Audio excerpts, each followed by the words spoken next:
Hello, this is Lisa Russick with the podcast We're All Psychic, and today we have Angela Jean. And Angela, would you like to say hello? Hello, everybody. Hi, Lisa. Hello, hello, hello. I hear them echoing from below and above. And inside this very small places that nobody talks about in the daytime. And I have a question for you right now, Angela. Do you think we're all psychic? Do I think we're all psychic? It's funny. I was talking to my friend today because as I have gone along my spiritual journey, I didn't really know what I was doing. But when I started studying, I realized that everything that I was innately doing is like scientifically backed. So I feel like, in a way, yes, we are. We are Yes. intuitively guided. I think we're guided by our higher self when we create the space for that voice to surface and guide us. So, yes. I don't think I've asked anyone this before, and I have no idea why you might have the answer. But listeners, what is our higher self? I totally talk to my higher self. I ask her for her, guidance, and to me, she is like the ethereal version of me who knows everything, who connects to me as like the older grown up version of me. What is that? How would you explain that to someone? What is the higher self? For Were you me, I believe our higher self is the version of us that has not been conditioned to forget that we are loved, that we are whole, that we are confident, that we are, I think the version that we're living right now is the smaller self that has been beat down over time through childhood, through trauma, through breakups, through whatever. And Yes, that's the unconditioning that we need to learn to undo. So I believe our higher self is the version of us that is pure, whole. unconditional love. Yeah, Yeah. I Yeah. love that description. That's perfect. That is Because just like they're the one guiding us, yeah, that makes sense. Well, that because unconditional love is like it is an energetic feeling. I think. I don't think yeah. it's emotion. It feels like an energetic and a physical and an emotional, all of it kind of. Yeah, I But mean, it's the version of ourself that is also, doesn't talk down on ourselves and doesn't think that we can't do this and doesn't think that's not possible for us. That's all conditioning that happened over time. So that's yeah, how I look at I just love that you have a friend that you can talk to about this. You said just now that you were talking about when you first started, where to turn, and then you studied. But did you always have friends you could talk to when this started happening? Was this something that came out of nowhere for you? I mean, did you always think that this might be a possible thing that people can do? Are we talking about like Like, listening to our higher self? or no psychic abilities or any kind of energetic work like energy healing or maybe someone mind reading or anything like that you may have heard of, or I don't know, were you around it growing up, or is this like something you found on your own? I wasn't really around it growing up. I did have a Native American background, so we did a lot of powwows and stuff like that. But it was more found through trauma, just trying to heal my own trauma Yes. and get into breath work and then slowly just exploring these dark rabbit holes Yeah, where things started to reveal themselves. Yeah. And it came more of a guided path, like a light, like something was always whispering, come this way, come this way. yeah, Keep there is down that rabbit hole, there is something, there is yeah, this little baby yeah. rat. If You you dare know, to enter it. yeah. The baby bunnies, and they're so. There's no bunnies down there. Oh, that hole. No, the Yeah. dark hole that you filled up for a reason. No, I don't want to. I know that I felt like I had to dig through those holes too, and I'm still doing it. It feels like it's something I have to keep doing to keep Yeah. up, like the things that I keep learning energetically or in my with my intuition as I grow. And you said to your friend that you have pursued it, you have looked into it and read about it and studied it. What made you want to study it? Well, today I was actually talking to my mentor, and I'm always studying how to redirect negative thought patterns and train the momentum of the mind. And I learned today that the body codes faster than the mind debates. Oh, And I didn't know that. I always use the body to train the mind, but I didn't know the reason why I was doing it. Innately, just knowing to do it what is is that? because the body codes faster than the mind debates. So you can actually, reprogram your thought patterns using your body. So it was just little things like that. The surface, and I'm like, oh my God, I was already doing this, and I knew it worked, but I didn't know really why on that layer. So when I found out today, I was like, oh my God. Much sense. Let's break it down a little bit. Like I quit vaping nicotine. It's been a week now. I was a big cigarette smoker, and in 2019 I went to Nick Salts and I vaped Okay, Nick Salts, and it's been over a week now that I haven't had any nicotine. okay. So I'm doing good with it. It was not as bad as quitting smoking cigarettes, but it's not easy. it's not as hard as I thought it would be. But like, how could I phrase that to myself to when I have a craving. Like, Well, the craving is your body wanting to be soothed, right? From yes, whatever you're feeling, yes, right? but That's it how feels like, what like, is it? I need to identify what in that moment needs to soothe. Is that kind of what you're feeling, or? well, I don't smoke, but I do know that anyone that smokes or drinks, what I've been told is it soothes you instantly. It's an instant, it's like an instant exhale. A habit that is like part of who you are for me anyway. It was like a part of Sure. the habit, Yeah. Well, the more. habitual pattern of doing it right. That's like how I'm with my espresso. Like I like It's making the like a espresso. ritual, it is kind of like a little ritual with a cigarette because you take Mhm. it out, you get your lighter, it's like, and you breathe, and you Yeah. cough, it's just not good, but it did feel like a ritual a lot of times, especially when I worked in jobs that were very fast paced and I could go have a cigarette break, right? Yeah. That would Yeah. Yeah. be amazing, but it's not, it was a habit. But Like, if that's what you understand about the body runs on pattern recognition, not words. yeah. So what pattern could I put into my actions then to get Well, the, for me, that's all nervous system training. Like I'm all about it. You know what I mean? yeah, Basically, nervous system training is just a signal to your body that you're safe, which is essentially what you're doing when you soothe yourself. yes, That because when you take that big breath, that's the kind of breath you would take like if you were escaping a killer or something. You know what I mean? Or if an animal well, was fighting for its life, is that it's that exhale, you know what I mean? So that's why that breath is similar to the nervous system work. You know what I mean? Obviously it's not going to work overnight. I'm just saying well, no, you I'm should curious. try I'm to. giving an example. I'm curious too, because you have my answer. Give me my answer, or give me a vape. No, I'm just kidding. I don't want it. I know you did. That's exactly what I need to put it into, like some kind of physical. What I have always done with the vape is I lose it, or I did. Okay. Language helps. I used to Okay. lose all the time, and I look for it more than I need it. Like, I haven't used it in a week, and I'm still looking for it, like it's lost. That's part of the habit too. So I think that'd be a good place to train my body right there, because that's where I'm starting to look for it. And it's Exactly. in a habit because I'm always losing it. So if I could get somehow to get my body to know there's no vape, like there's no vape to get, you know, Yeah. that's probably where I What are can. you feeling? Or also maybe identifying what you're feeling in the moment when you go to reach for it. I think that's more the pattern interruption. Like, Desperate. Feel desperate. Like it's gone. but put that more into words. You know what I mean? Like, what does that mean? What do you want to feel? You feel antsy and you want to feel this. You feel like, you know what I mean? That's the And, hardest part to and think I, of. Like, I feel desperate in that, like it's extremely serious, but it's kind of funny too, because I right, right, take right, it so seriously that I'm, and I don't really need. I just hit it and I put it down. Part of what makes me so anxious is that it was just right there. right, It was just right. right there. you know and that's part of where the anxiety would come from, and the desperateness is just like, I know I saw it, I put it down, but I didn't. I Interesting. we didn't. I did something else with it, and that's where a lot of the anxiety would come from, because I know I had it and I know I put it there, but I didn't.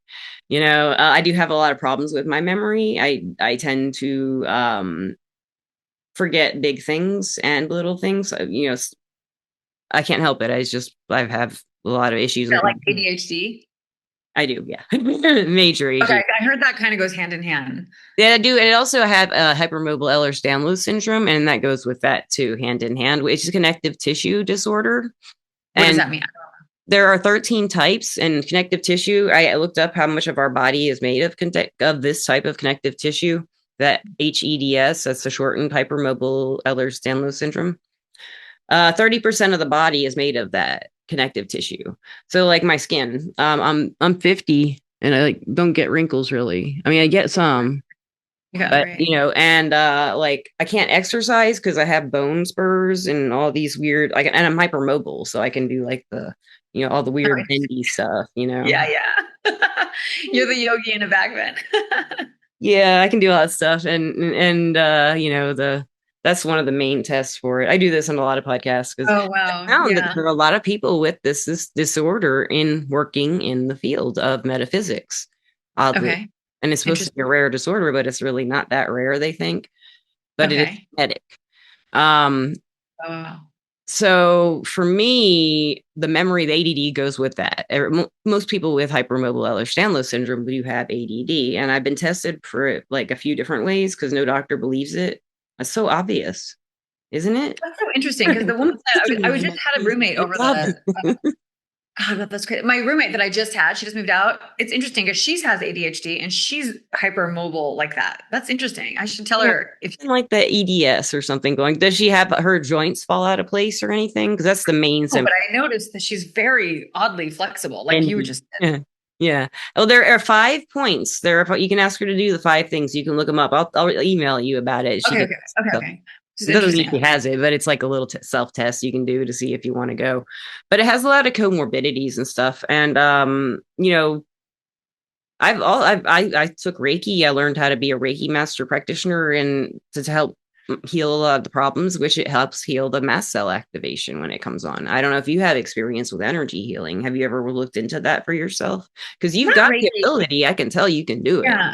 Yeah, I do meridian point massage to move energy. I work with meridian points more so to move the emotional sludge that gets stuck when we don't process our emotions properly. So I do that daily. Yeah. But I haven't done anything with Reiki at all. Okay. I'm hearing from I my do the guy. fascia. I would do the fascia work a little bit, but that's something new I'm studying. Hmm? Oh, I was about to ask you. What'd you say? You said Oh no, something. I said the only energy work I do is the meridian point massage. I haven't done any type of Reiki or anything. Maybe you should try taking like learning Reiki, like Reiki 1 or 2. I would recommend Usui Reiki just because that's what I took, and that's like the first one as far as I understand. Okay. There's a lot of different types of Reiki though. Like some of the people in my Reiki class went on to learn other types of master Reikis, but they didn't stick with the Usui Reiki as their main master. But I did. I stayed with it. But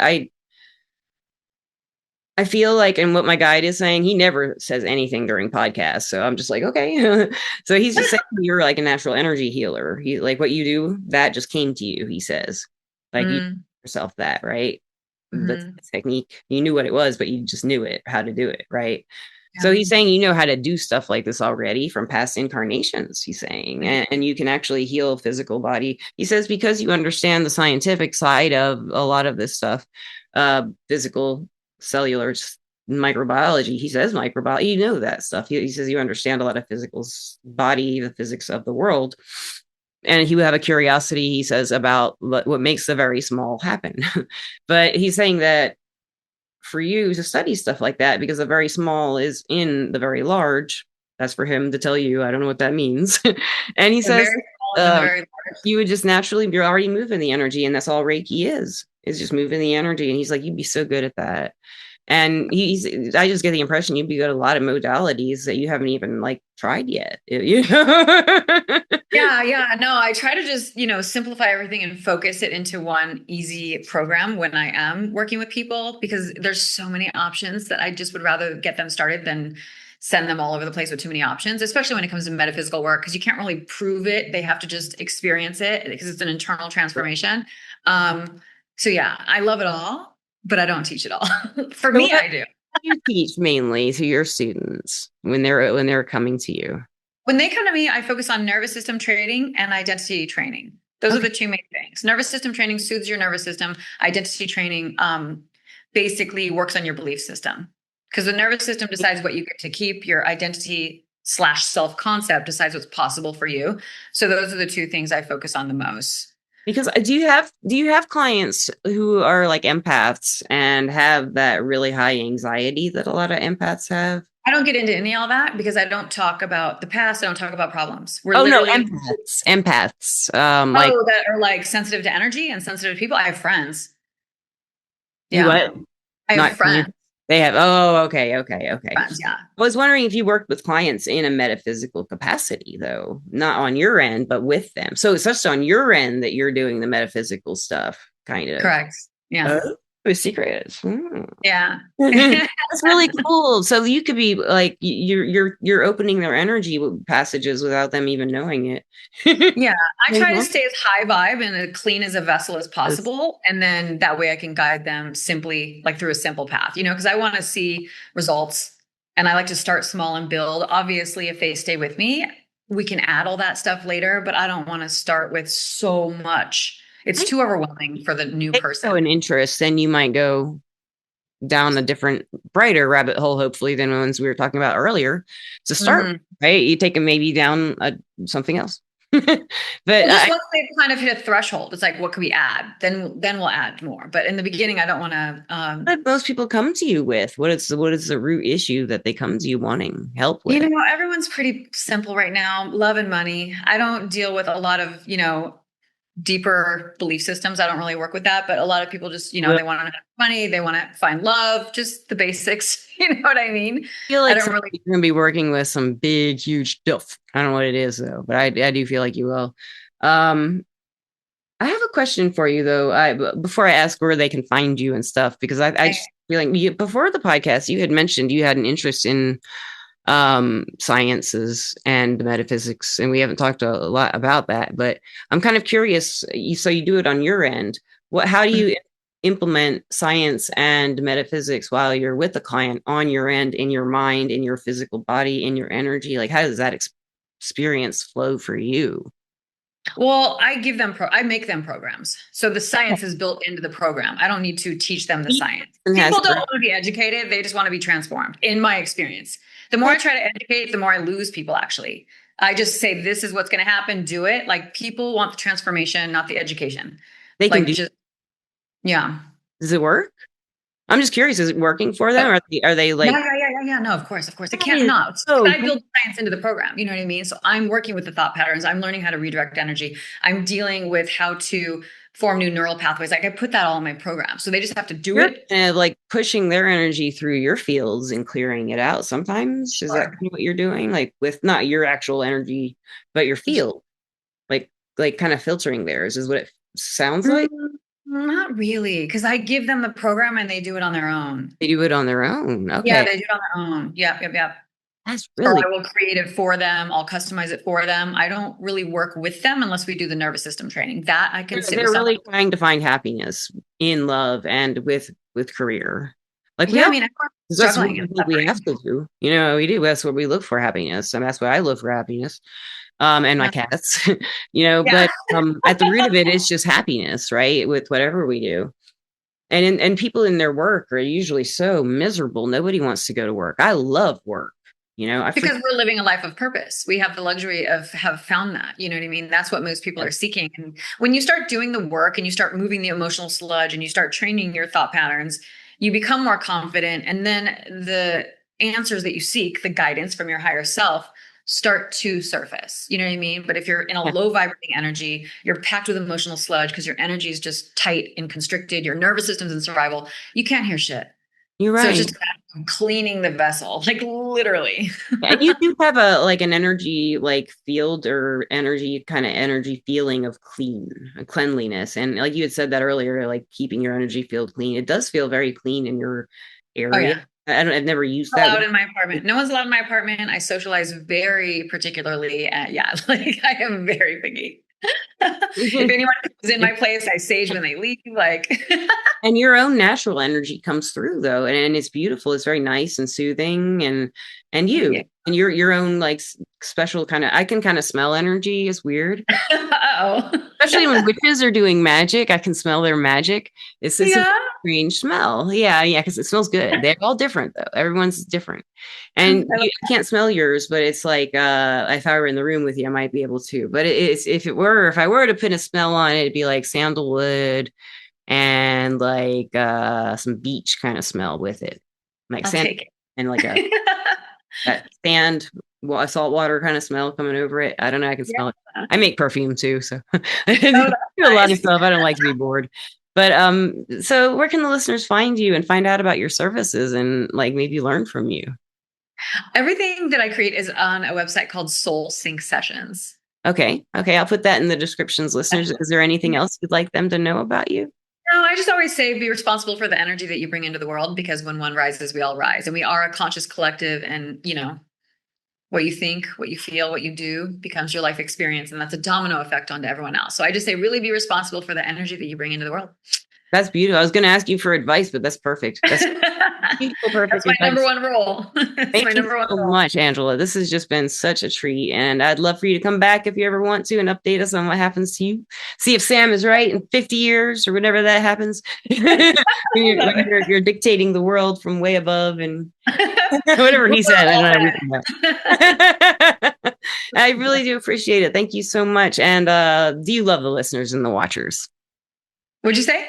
Do you love our listeners and our watchers? I love everybody, guys. Come on. Remember, we are all unconditional love. Love Yeah. is what we need. No, Love no. is love is the biggest expander of all. He is right about that. It is the biggest expander in many ways. Yes. And at that, I would love to tell you, listeners, I love you too. And I will see you probably tomorrow. I have another podcast sometime soon. And thank you again. Peace. Thank you. Peace out. Bye.